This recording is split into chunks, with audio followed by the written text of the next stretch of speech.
Welcome to Macon Memories. I'm Lynda Wright at Randolph-Macon College. Today is May 22nd, 2025, and today I'm here with Professor Gregg Hillmar, Professor of Theater at Randolph-Macon for 23 years. Welcome, Gregg. Yay! Good. Happy to be here. Good. Thank you. Well, tell us a little bit about your background, your education, and how you happened to come to Randolph-Macon. Interesting story. I moved into the Richmond area actually with my family when I was 12, 13-ish. So more or less grew up here. Went to Freeman High School. Then went to University of Richmond for undergraduate, which is my dad taught there. Oh. So was a faculty member in the business school. And at University of Richmond, met Caroline, who's now my wife, and her mom also taught at University of Richmond. So we were both faculty kids. Never knew each other before college, but certainly had multiple connections and friends and so forth and so on. We graduated, we got married, we hung out in Richmond for 3 or 4 years, I guess, after graduation from University of Richmond, and then off to graduate school. So we left Richmond, never to return, as far as we were concerned. First spent 3 years in Austin, Texas, where I was at the University of Texas for my graduate work. Then moved to Las Vegas for a while, was in St. Louis for a while, moved back to Baltimore. I think we counted once, we moved 12 times in 15 years. Sort of in that travel period, shall we say. And then my wife also works in theater. At that point, she was doing press for touring Broadway shows. And we had one kid that came along, and we could still kind of juggle. I was in and out of academe through all those years. I would teach for a little while and then go back into the professional world for a little while, and then gee, wouldn't insurance be nice? So come back into into teaching for a little while, and then so in and out of teaching through all that time. Caroline was doing press for touring Broadway shows. Second kid came along, and it was like, this really isn't sustainable, passing the kids off an airport kind of thing as one of us is coming and the other's going, just really was not good. So we were living in Baltimore at that point, and she sent out like 50 resumes in the Baltimore area and one to Capital One down here in Richmond. And the rest is kind of history. They made her an offer. We had no intention of moving home or moving back to Richmond or any of that sort of thing. But we came back to Richmond, and I guess it was about 4 years after we moved back to Richmond. I was still working theater freelance design work all across the country, not just in the Richmond area, and saw, I don't even remember where exactly, but Randolph-Macon was hiring. And it was a full tenure track position. I remember actually when we were in Baltimore seeing something from Randolph-Macon sort of come across my desk, and the job at that point was staff and adjunct faculty, so not a full-time faculty position, sort of half-time staff, and then do adjunct on top of that, which that didn't make sense to me at that point. Certainly a full-time position made a lot more sense. So I applied, just sort of randomly, and like I said, we were already living in Richmond, so it was, it was convenient. Came in for the interview. I remember actually I did not get the campus tour because I had a broken leg. Oh my goodness. So I was in a cast, so did not do any of the tour or whatever. But met with students, met obviously with Joe Matties at that point, who was the head of the department, and Ray, who was chair, so Joe was head of the theater program. Ray was chair of the department. Ray Berry. Yeah. And the arts department is sort of a weird conglomeration of programs. It's an arts department, but we've got a theater program, music program. At this point, it's concert choir and orchestra. Didn't have the orchestra back then. Theater, and art history, and studio art. So we sort of cover all the arts, which I also thought was rather interesting and different.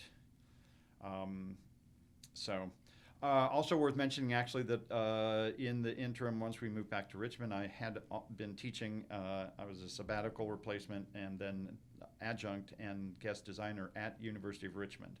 So I had returned to my alma mater to teach.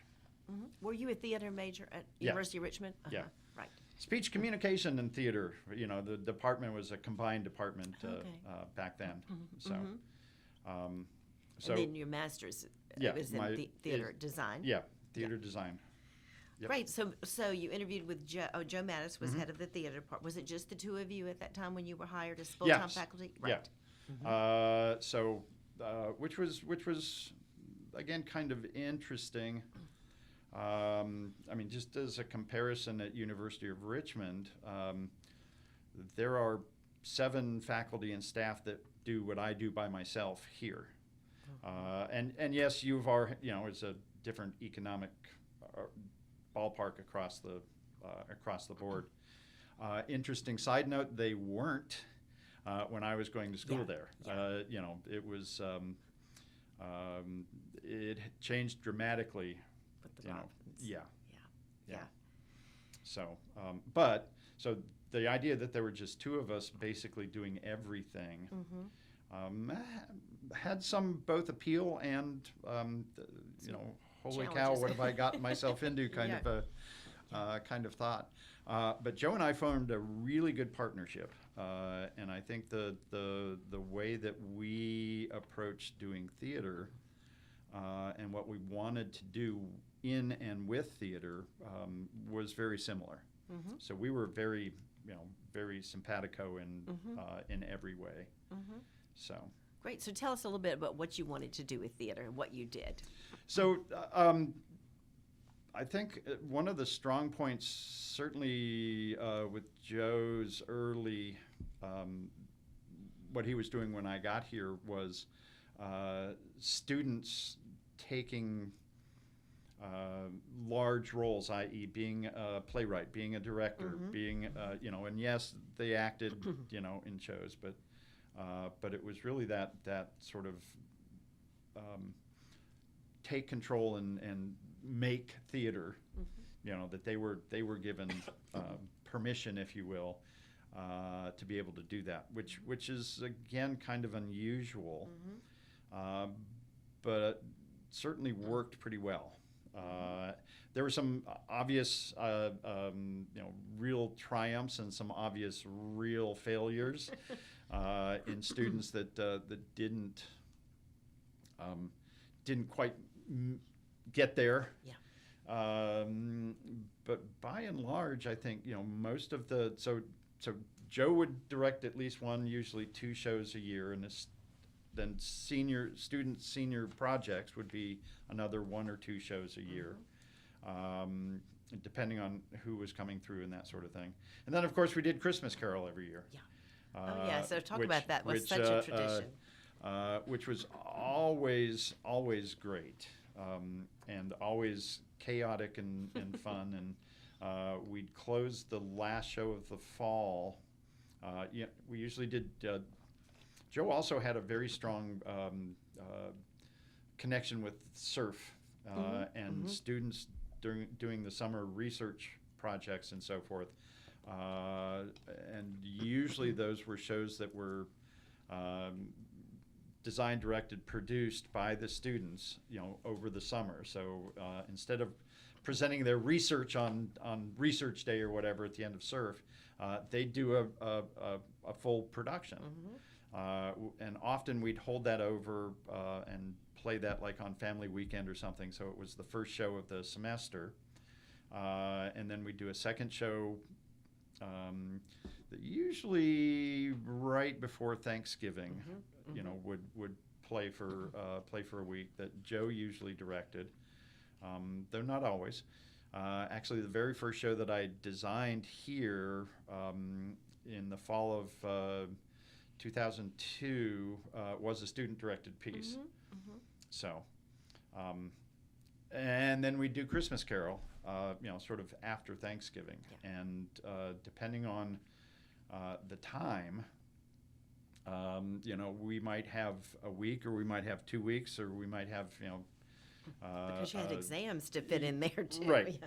So, and at that point, the show would open on the last Friday of classes, and play during exams, actually. And that was the tradition. So students would be here, and yes, they'd be taking exams, but and rehearsals, because of the nature of Christmas Carol, students didn't have to be in all the rehearsals all the time. Right. If they were Cratchit, Mr. and Mrs. Cratchit, they were in 2 scenes, right? So they could be in rehearsal for an hour, and then go study for exams or whatever they needed to do. And likewise, the show itself, when it was running, was 70 minutes-ish.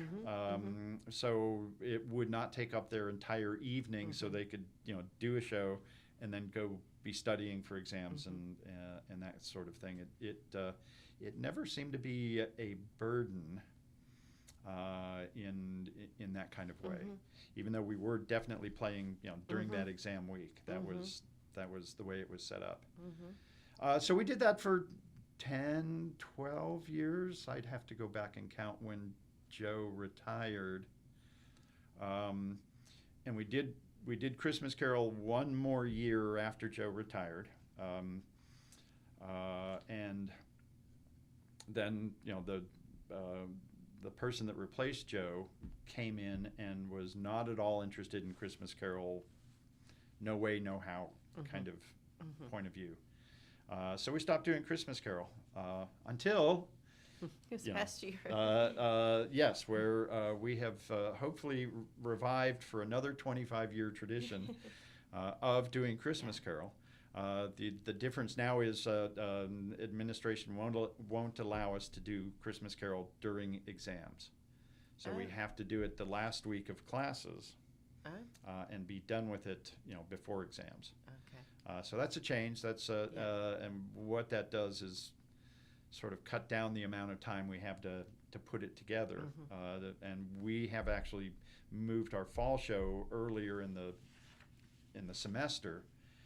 Both for our benefit and in our new building now, we share the space, share the building with show choir, with concert choir, with the wind ensemble, with the jazz band, with the orchestra, all of whom are also doing holiday-themed shows at the end of the semester. Yeah. So we end up with a little bit of competition there that we never really had before. Both in terms of people, students who want to be a part of, Christmas Carol, and our plays, and show choir, and concert choir, and some of them also, play instruments. So that certainly has been a big change that has made a big difference in the way that we're approaching both doing shows in general, but also Christmas Carol in particular. But we have firm plans to make sure that this does become an ongoing tradition. And luckily, Joe Matties has agreed to come back and direct. Oh, good.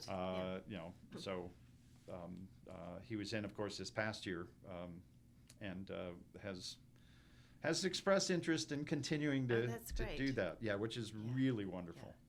Oh, that's great. Well, two of my children were very Yeah. involved in Christmas Carol as as they were coming through the Yep, ranks, and yep. it's such a great town event too. Yes. And well, I'm glad to hear that tradition will hopefully continue. So that's Yeah. great. It's such a I feel th- good and thing. I know it. It's a wonderful piece, for the community involvement, but also for community participation to come see the show. Mm-hmm. And the last 10 years or so that we did it before Joe retired, we were doing 6 and 7 performances, of the show, and they would all sell out. Yeah. And we sold out one, I think, this past year, but word hasn't gotten out yet. Mm-hmm. So we're hopeful that this will, get back to that level of involvement with the community Mm-hmm. in the show and with the college. Yeah. Very good. Well, let's talk about the evolution of the theater department in the last 20 years. Curriculum, and you already talked about courses because you Right. came bringing a different focus on coursework, I presume, than Right. who'd Than been what before? what Yeah. had been here before. Yeah. Yeah. So when we were, I don't know what classes were actually being taught when before I got here, with the adjunct that was here. But we being Joe and I were able to set up actually a series of core classes for the design and technology sort of point of view of theater. Mm-hmm. And that evolved into a stagecraft class, so the technology piece of things, and intro to design class that dealt with the various aspects of design and so forth. Initially at that point, the stagecraft class was a prereq for the design class, so you had to take the stagecraft class and then go into the design class. They were both required of the major. So that was we developed that kind of idea. We also put on the books some upper level scenic and lighting design classes that once a student, if they were really interested in design, once they got through the sort of intro to design class, there were other options for further study in design, both lighting design and scenic design, and we also started a stage management class, to support that sort of thing. So certainly adding all of those into the curriculum, into the department and majors and so forth and so on, was very important. I think the thing that has sort of stayed the same for 23 years now, which I'm actually rather very supportive of and proud of the philosophy, the idea, is we sort of look at 4 cornerstones of theater study. We look at the literature, we look at the history, we look at theory in terms of acting theory, design theory, and so forth. And then we put all of that together in practice, i.e. doing shows. So, those 4 sort of cornerstones, I think have been the linchpin of our program, since I got here. And I think still are, our strong points. Though we're seeing we used to rely, for example, on the English department for a whole lot of their literature, theater literature courses. They taught Shakespeare. They taught English playwrights and modern playwrights and this piece and that piece. So we could tie in with them actually We've seen, though, some attrition with people retiring and not being replaced and so forth in the English department that have cut back on some of those literature classes. So that's kind of a missing piece now that we need to think of, going forward, need to think about how to fill that a little better. But we've had the rest of that, I think, pretty solidly. Joe was teaching theater history when I got here, and the acting and directing sort of things.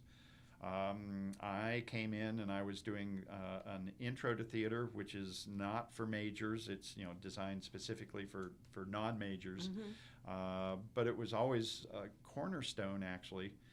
And from that class, people would say, "Hey, this looks cool. This looks fun. How do I get involved?" So it became a good entryway, actually, for people coming into our program, and then let them do more and get involved more and that sort of thing. And then adding the design classes into the mix also, I think, fostered that idea as well. When Joe retired,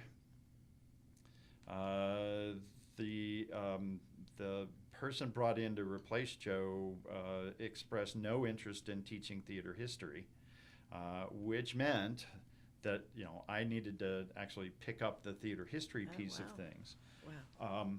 Which was fine because actually I had studied theater history, just through all the way through my career. Obviously, again, it's important.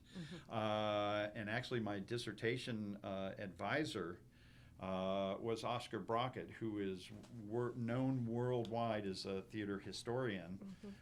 He wrote the book, and I will put the book in all caps and the book about theater history. And so I had taken a number of classes with him in graduate school, so was fairly well versed in theater history. So I was able to pick up the theater history classes. I think through that period, though, we were not able then, because I was doing theater history, not able to teach some of the upper level design classes and so forth. Which is really your area. Right. Yeah. And just to say about that, you actually wrote the book on the textbook for the lighting design, right? Yeah. So that that came about through actually the whole movement away from drafting by hand. So all the scenery, what does scenery look like, and also how is it built, and all of those sort of things are drafted out just like an architect does, for a house or any building, in plans and painted renderings and all of those sort of things. And of course, when I was coming along, that's all done by hand. And certainly the method of drafting and by hand, and then also rendering, i.e. painting something, what does this scenery look like on the stage, was all drawn and painted by hand, which was time consuming, and a fairly elaborate process. I found very early, actually, that I loved drafting. Sitting at a drafting board with a pencil and creating scenery. I had it in my brain, but then to be able to put that on paper in a way that made sense was something I found very fulfilling. I just loved drafting, and so early on, in all of my professional work, people knew that my drafting was good, if you will. It was sort of held up as an example kind of thing. Once computers came into the world, so I was in graduate school and borrowed some money from my folks and bought my first Macintosh computer in 1985. I mean, the year that they were available. And with that, there were paint programs and that sort of thing. Very rudimentary, of course, at that point. But they also started to develop some vector drafting kind of programs, or vector-based programs, i.e. you're not just drawing a line of dots. A line is defined mathematically by a beginning point and an end point and connect between them. A rectangle is the same way. It's not four lines. It's a beginning point and an end point that defines those. In terms of vector graphics, it became really obvious early on that this could work really well for drafting. So I was, an early adopter of working with computer-assisted design and drafting. In the would have been the early 90s, I guess. I got involved with a company that produced a program called Vectorworks. And at that point, it was primarily for architects and that CAD sort of thing. It's very, very definitely a CAD, computer-assisted design and drafting sort of thing. And at that point, it was just two-dimensional drafting. I was in Baltimore at that point. They were based in Columbia, Maryland, which was 20 minutes away, kind of thing. So I got to know some of them, and actually I had one of my students who interned, or two of my students actually interned with them, who were they were computer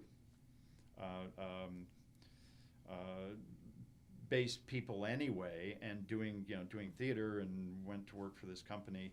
And Vectorworks at that point brought on a person who had a theatrical background, and they developed actually an internal part of their program that was specifically tailored to theatrical design.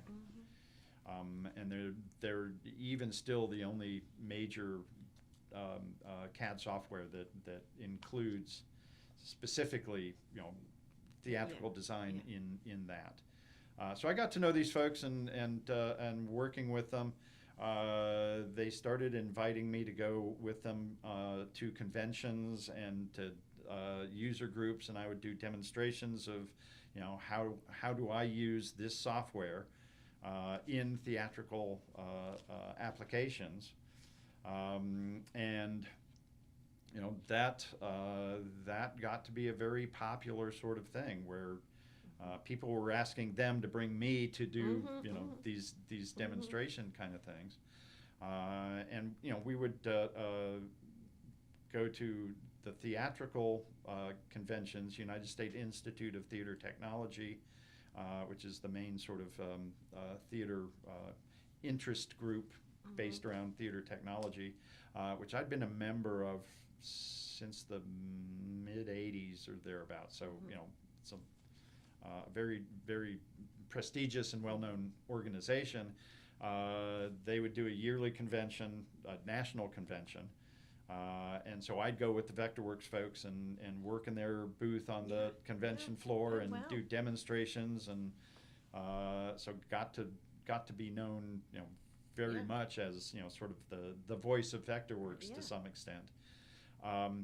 That led to then writing the book, which is called Light Plot Deconstructed. And it is all completely about using Vectorworks to create lighting designs, light plots detailing where all the lighting for a particular show in a theater, where all those lights are and how they're controlled, and all of that sort of thing. So and actually the Vectorworks company's publishing wing was the publisher. So it was published basically in the long run by the Vectorworks company. And it went through 5 editions. We updated it fairly often, and it kind of died out 7-ish years ago, 8 years ago. Mainly because people don't want to read books anymore. Oh, they want to see videos. Oh, they just want they just want to. So, you know, if you want to use this help software, screen, yeah, yeah. yeah, you know, no, I'm not going to thumb through a book. You know, Right. I want a video. Yes. So we saw a real decline in, you know, in sales, and you know, so this sold very well. It was not a New York Times bestseller kind of thing, and certainly, you know, I was not ready to give up my day job because of this book. It was not really making any money. It was just, you know, we were doing it more as a labor of love, I guess, and you know, for to give to the theater community. Yeah. So, Have you ever helped make the help videos for Vectorworks? I worked 'Cause on some of the early ones, but No, that's that one no, wasn't- just yeah. wasn't really. I didn't find it interesting. Yeah. So. Yeah. So, well, So it is worth noting. So Yeah. yes, it hasn't been published in a couple of years now. Light Plot Deconstructed, but that then led to just this last February. I was a co-author on another publication published by USITT, United States Institute of Theater Technology, that details graphic standards and recommended practice for light plots and any lighting related sort of paperwork and drafting. So I'm still very much involved with you know the drafting community, if you will, and still you know very active in defining how drafting is used in theatrical applications. very So. interesting. Right, very interesting, but not so much just limited to that one company, but just this Right. is Yeah. what, So this is broader. this is Yeah. this is very broad. Yeah, that's and great. this is you know geared to an international market, and not just to theater designers, but also people who theater consultants and architects who specify and install equipment, lighting equipment in new theaters and that sort of thing. So you So. really an industry consultant. Yeah. That's really awesome. Yeah. That's great. Yep. What did the students take to this, you know, very technical aspect of theater? I'm just Some do. Some really embrace it. I've certainly had a couple who just have found it wonderful and dive right into it, and you know have the same sort of love for it that I do. Especially the program evolved into doing three-dimensional work as well. So you can create, rather than the renderings we used to do by hand in ye old days, you know, are now actually constructed by the computer. So you can again, what does this scenery look like in the actual theater? And you know, as this developed, it also is not only what is the scenery, i.e. the three-dimensional aspect of it, but how can you light that and see what the lighting looks like, using you know representations of the actual equipment, and you know this particular light puts out X amount of light, and if it's you know 20 feet in the air and 30 feet away from the actor that it's hitting, and it's got a 26-degree beam spread, you can tell, you know, and visualize and render exactly what that light looks like. And then what happens if you put a red gel in it?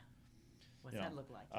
Exactly. Yeah. So, you know, all of that sort of developed through Vector, and there are other programs that do similar things, but Vectorworks is still the only one that is really theater specific in that way. But once students, you know, sort of have discovered the three-dimensionality possibilities, that it's not just two-dimensional drawing on a piece of paper, if you will. Many of them get really excited about that, and you know, yes, you can turn on a light and see what that looks like, you know, and how that actually works in space. It becomes really interesting to some folks. Others, Right. You know, it's overwhelming, and I certainly understand that. You know, I've been using the program for, 30 years or so. And for a student to come in with no exposure to it and, be presented with all of this, it can be overwhelming. Yeah. How does AI factor into all of that? It doesn't until we're starting to see some of that now. And actually, again, Vectorworks, the program, is just beginning to integrate some AI sort of choices. If you're doing this, that means you're likely to want to do that next, and let me do that for you, kinds of things. So I'm still just beginning to play with some of those things.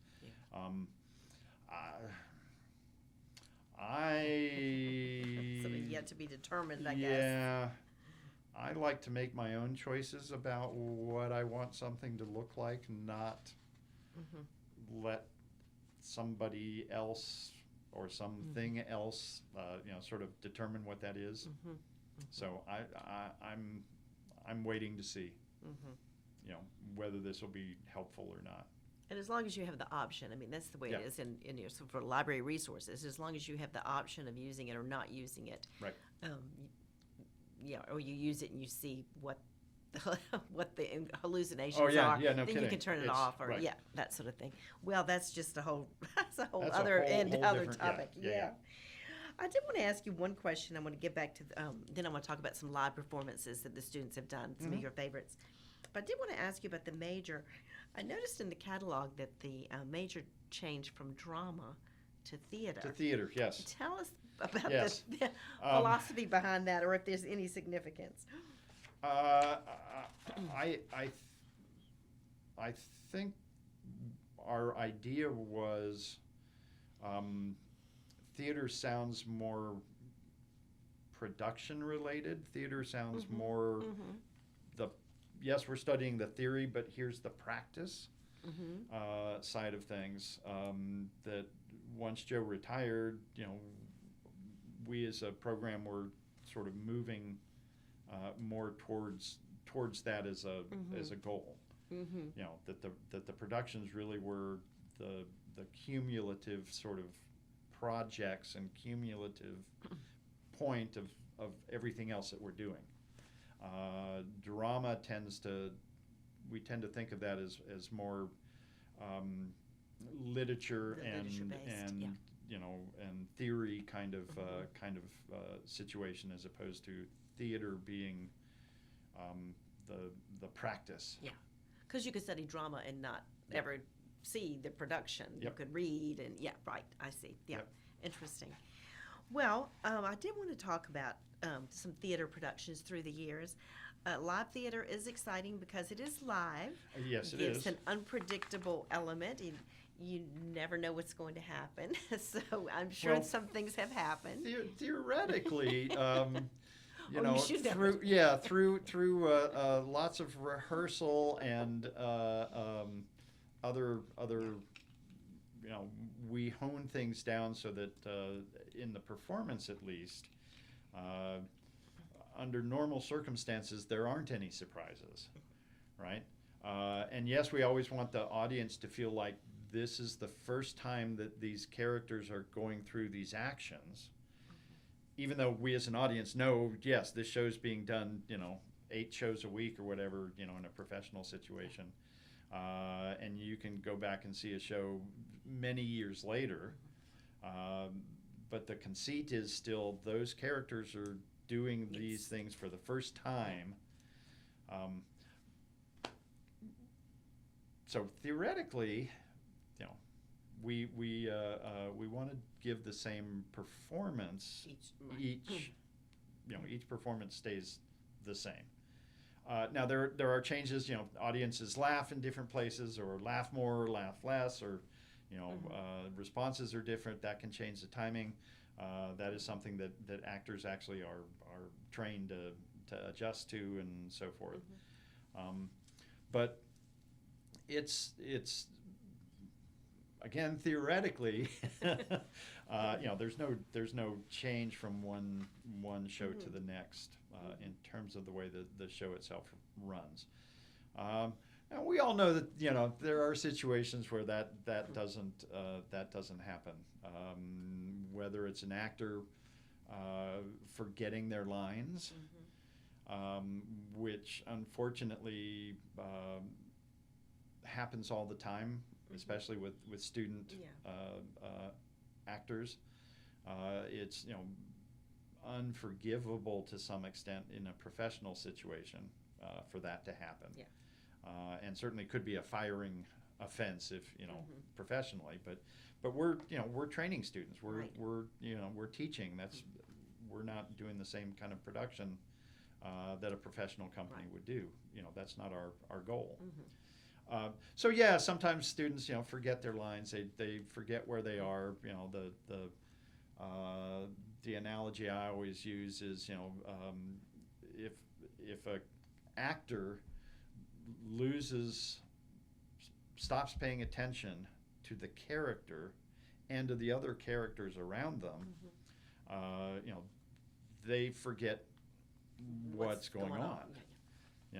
If they have a thought, if the actor has the thought, oh golly gee, I wonder if I unplugged my coffee machine, is my house going to burn down, kind of thing.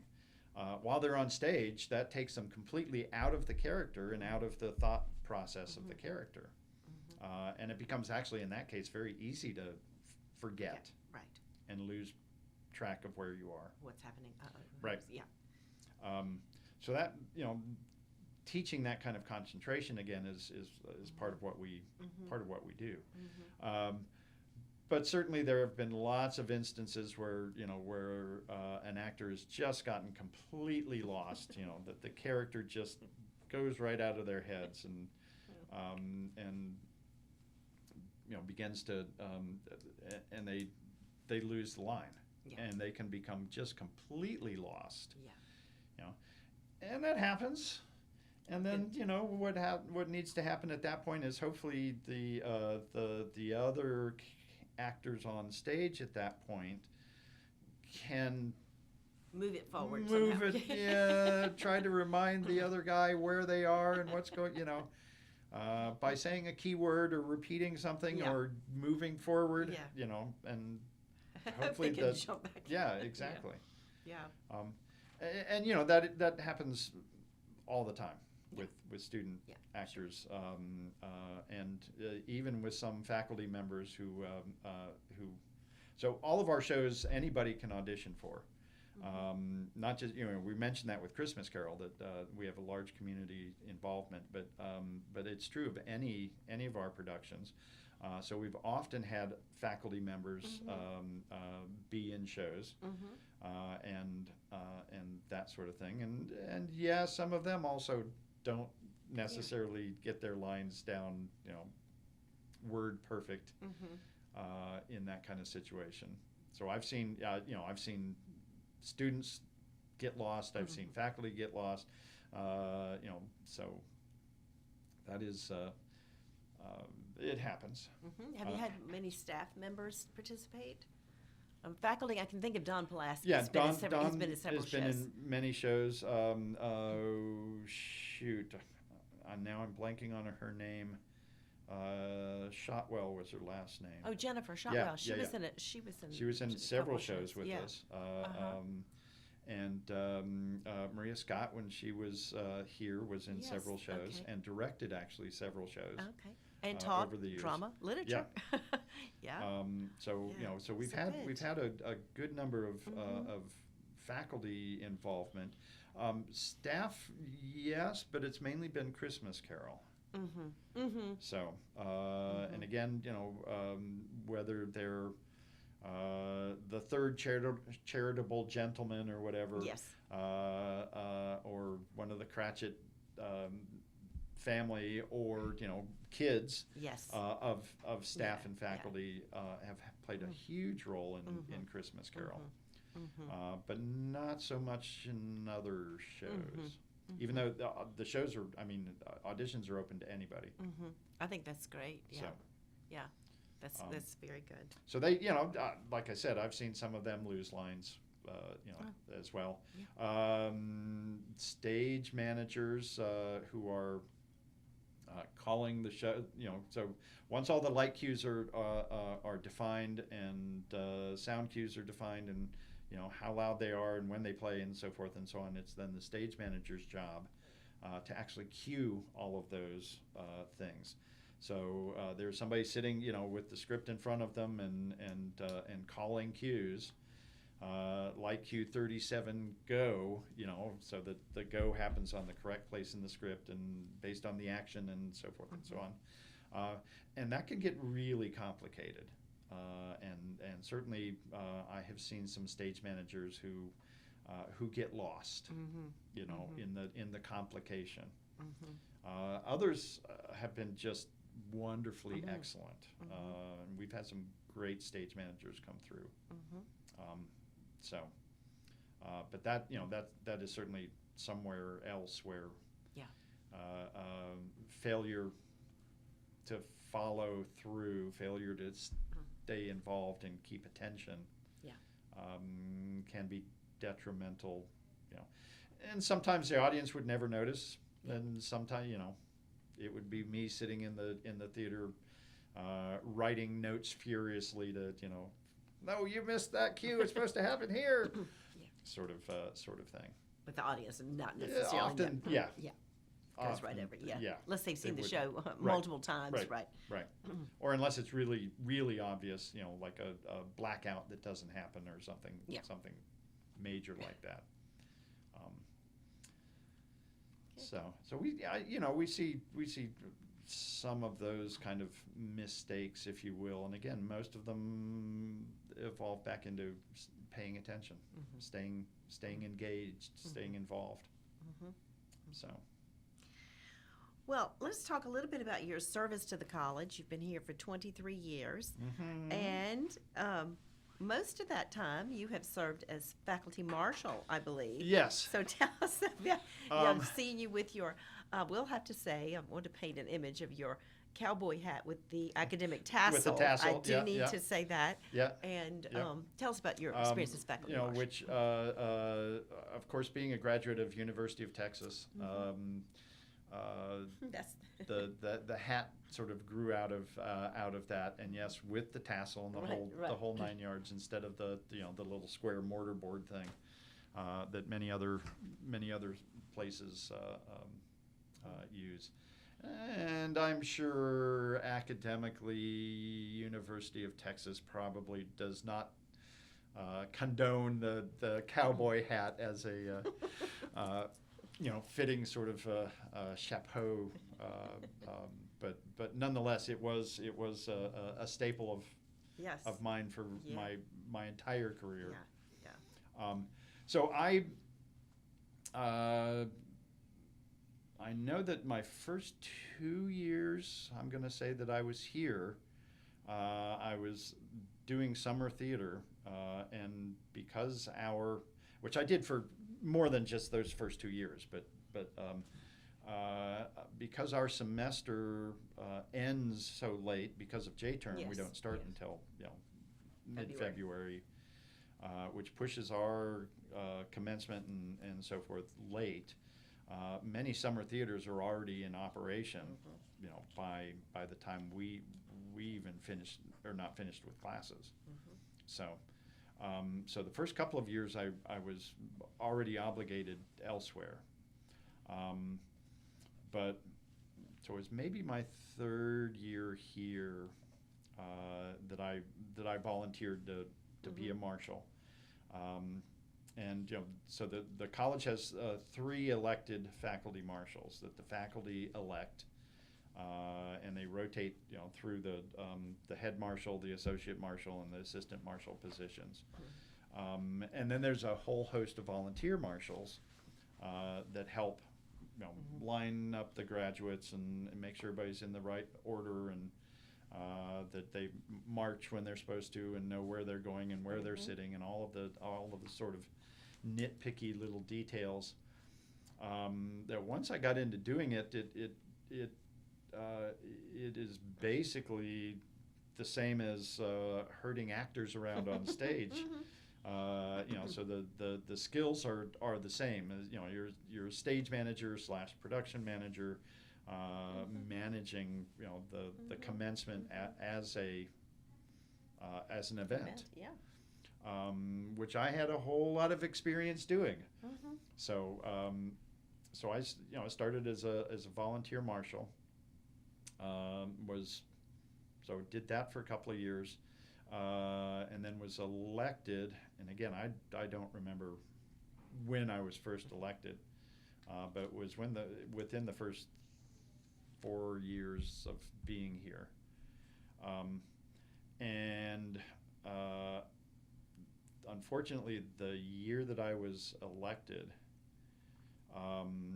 Mike McKay, who was the head faculty marshal at that point, Psychology professor. Yeah, much loved, was unfortunately killed in a car accident. And so all of a sudden, Mike, who had been running things, was gone. For all intents and purposes, and the rest, the other two of us, sort of were left scrambling to, and I was brand new at being the elected marshal, and being the one sort of managing all of this. We fuddled through that first year, and it has become something that I have embraced and I love doing, and have now been re-elected.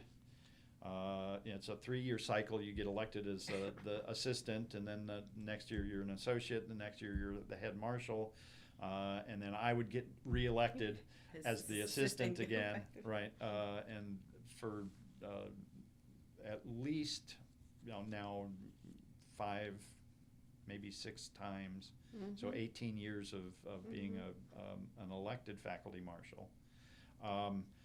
And yes, nowadays, I'm the one carrying the mace, which is the symbol of the college, and I precede the president, in the procession and recession, and marching and all of those sort of things.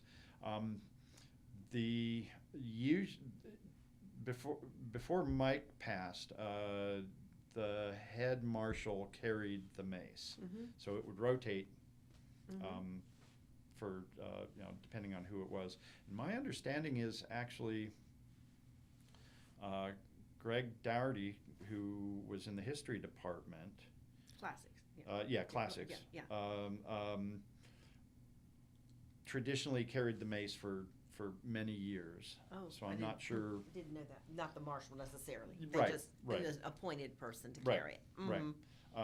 But then by the time Mike was the head marshal, it was Gregg had decided he didn't want to carry it anymore for whatever reason. So the head marshal was carrying it. So Mike was supposed to carry it the year that he passed, and we asked actually his department, in his honor, would somebody from his department carry the mace? Nice. And so that happened for 2 or 3 years, Nice. Until they said, we've honored Mike enough now, and again, I don't remember who was the elected head marshal at that point, but they said, nope, not carrying the mace. Nope, not going to do it.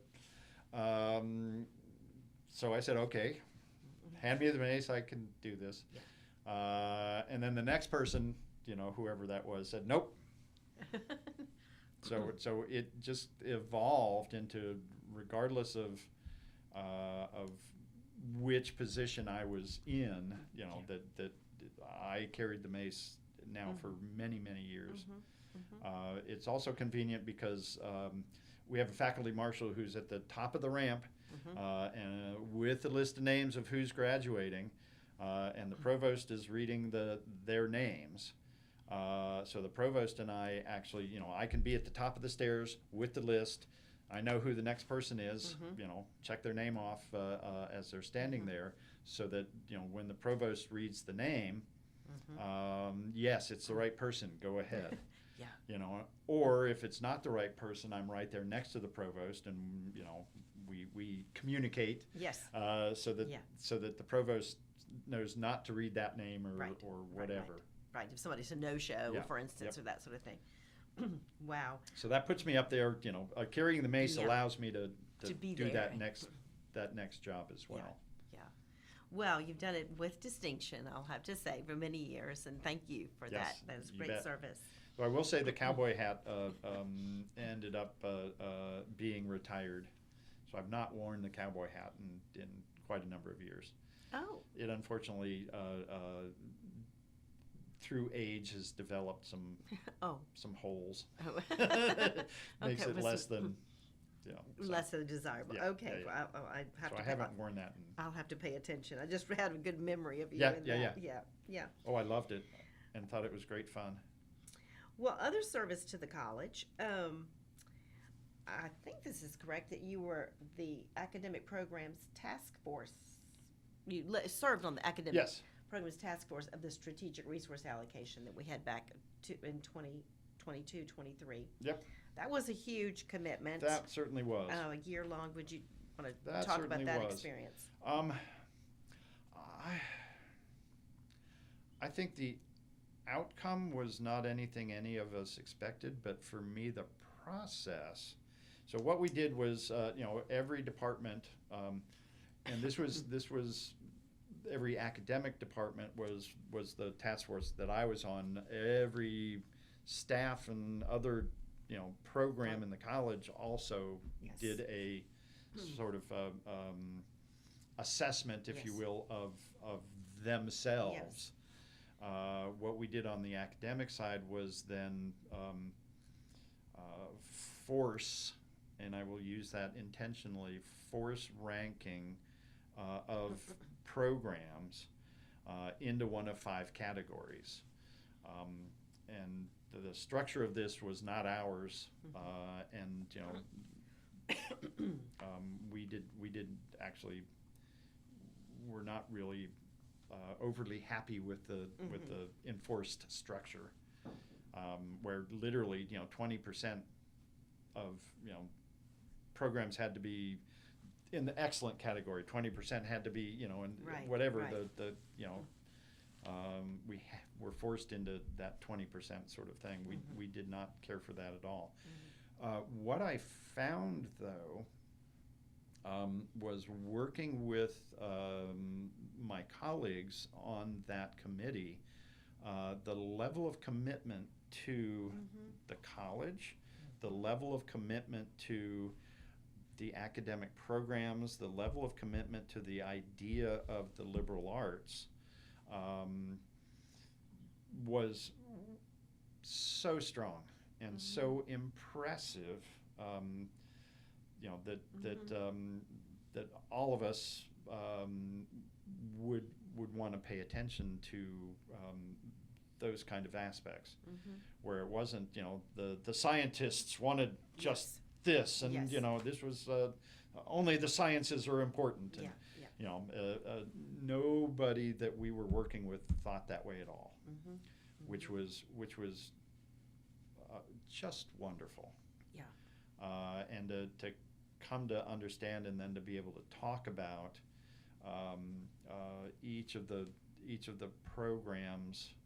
So we looked at every major, every minor, every combined program, and what should be their place in the college. Then we had to force them into those 20% buckets that just That was made the us hard part, very unhappy. And of course, the ultimate end of that was the administration also said, this didn't work. So there was no outcome, if you will, based on the year that we spent doing that. So. Well, thank So you for it was- your leadership in it. It but, was yeah, wonderful. Good. For us. Yeah, to see that Yeah, commitment. Yeah. not so wonderful, as I said, sort of the long range outcome of that. Yeah. Right. So. Yeah. Well, good. Well, you've also been very active in the Randolph-Macon chapter of the AAUP, Yes, served as its indeed, president. And so, indeed. would you like to talk about Um, importance of so that? so it's so I, the theater is a very labor intensive business, and it is show business. It is a business, and because it's labor intensive, it is fraught with possibilities of abuse. So unions are very important in professional theaters. So I am a member of unions in that professional theater world. So to translate that sort of into working with AAUP, and certainly here the AAUP is not a union. It does not represent the faculty. In between the faculty and the administration, it is still very strong as an organizational sort of factor, and defining what the relationship is between administration and faculty is something we need to pay constant attention to. And because teaching here is a labor-intensive business, and it's fraught with abuse. So, so keeping AAUP strong, keeping the idea of we as a faculty should have a more I won't say a unified voice, but a more unified sort of voice in things that happen within the college. I think is really important. So, so that's been also a really good an important piece of what we've done here. Yeah. And I've seen it that too has changed, and I'm when there's nothing controversial going on, the faculty doesn't feel like they need any extra voice kind of thing, but so we've seen some in terms of membership and participation, some more lean times. But then when there are contentious issues, when there are places where we the faculty might want to have more of a say, more voice in decisions and so forth and so on. Especially in terms of academic freedom and freedom to research and so forth. Yes. We start to see then more faculty involved. And certainly now with external sort of pressures on academe, I think the AAUP is and should be a very loud voice, and we've certainly been working to try to make that so. Yeah. So, and yes, I've been the president of the chapter, was president for many years, and now there are some younger voices who have taken that over that I think are doing some great work. Good. So. Good. Yeah. Thank you. Well. I do want to talk about some of your outside interests, because there are a couple that are just, very, well, first of all, just very interesting and just really important to you. But you've been a leader in the Richmond cycling community for, I would say. And so talk about your love for cycling, and that might tie into some of your retirement plans. So, yes, it does. So, yes, I've been... So sort of the long story short, my wife and both daughters ride horses, and we have owned and or leased horses, and they would often be gone for lessons and riding and so forth and so on, and leaving me sitting on the couch by myself. To which I sort of said, well, this isn't good. And I've always loved riding, but it wasn't until that, which probably I don't remember exactly when-ish. 2009 maybe thereabouts, that I started riding again, more than casually. And at that point it was mainly just to get off the couch.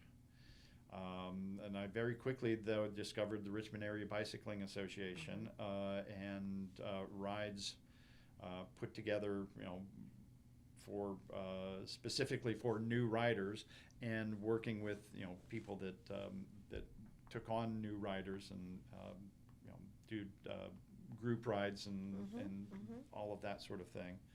And yes, I found a community. I found friends and a home in that community, and enough so that I then wanted to be one of those people helping new riders and organizing rides, and supporting actually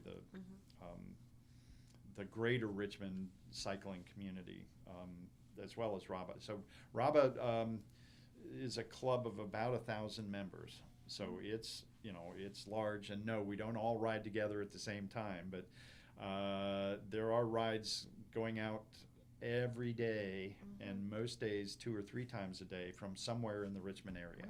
Wow. So it's a very large kind of organization. So yes, I found that I was really enjoying that. I studied through the League of American Bicyclists, and became a certified skills and safety instructor. And was teaching safety classes and riding skills classes, and working with others in the area, not just RABA, but with other cycling organizations and events, to promote cycling at large in the Richmond area. And eventually actually also became a certified coach through USA Cycling, which is the organization that represents professional riders and professional coaches.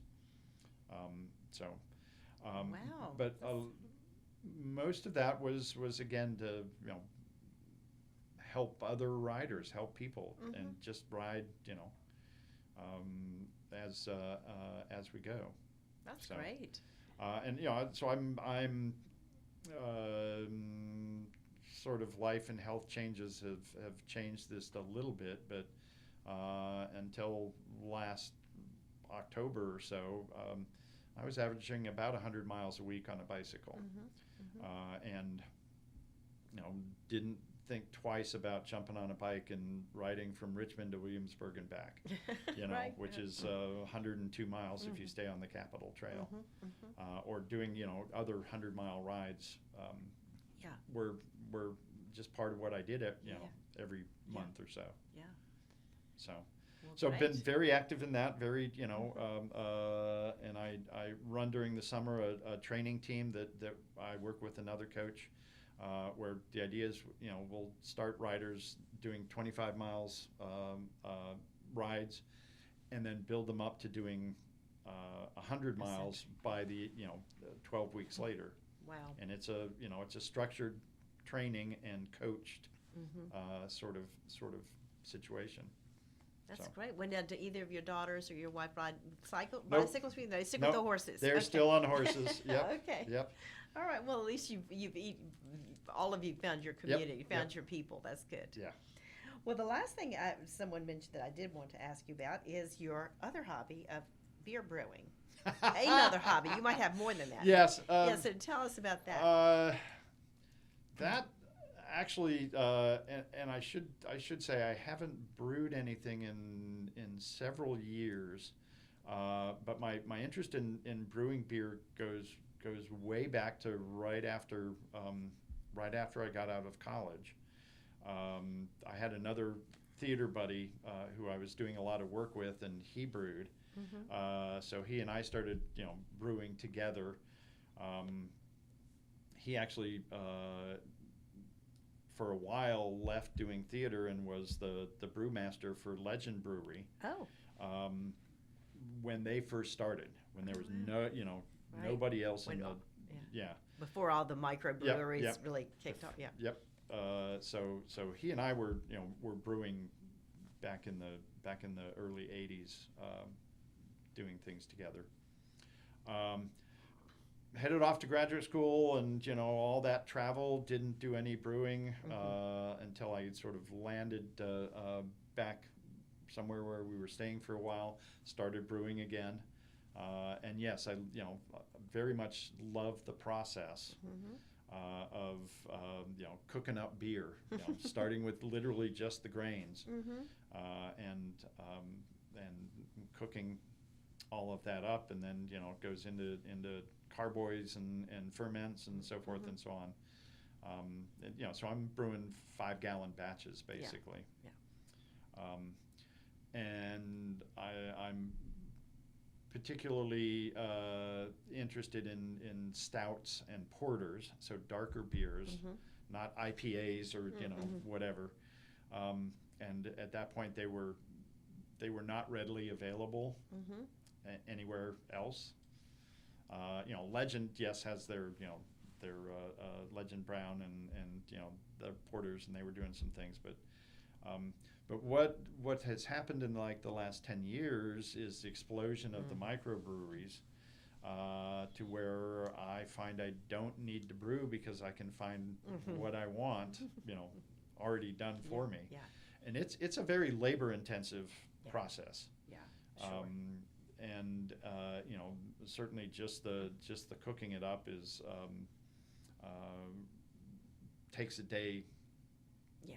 Just to cook. And then there's 6 weeks worth of fermenting and following up on it and making sure it's fermenting well and so forth and so on. And then bottling is a huge endeavor. Yeah.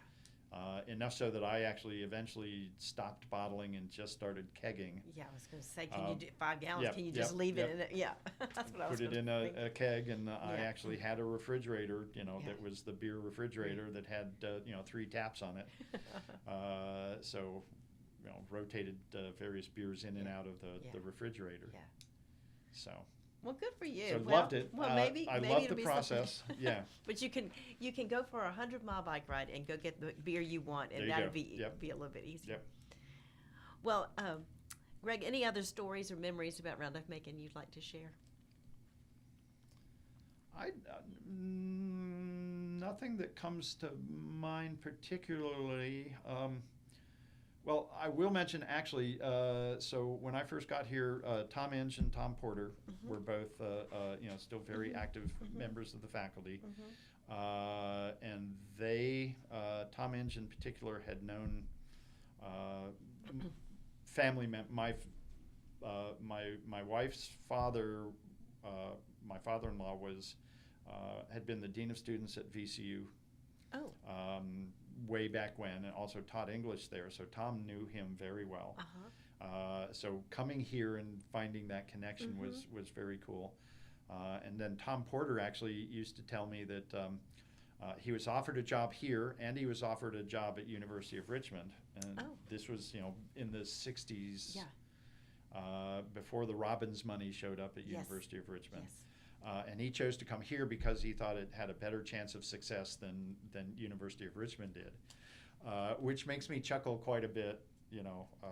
Yes, being a faculty kid at U of R, being an alum, having taught there myself, and I'm still actually doing work with the theater department there. I've done half dozen shows with them over the last couple of years, and actually I'm doing a show for them next fall as well, designing a show. So hearing those stories actually, and having that sort of immediate connection with some of the folks here, was I think crucial in the fact that I've been here. Yes. 23 years. Well, making those connections and feeling part of things, and I think the faculty and the community at Randolph Macon really has been like that.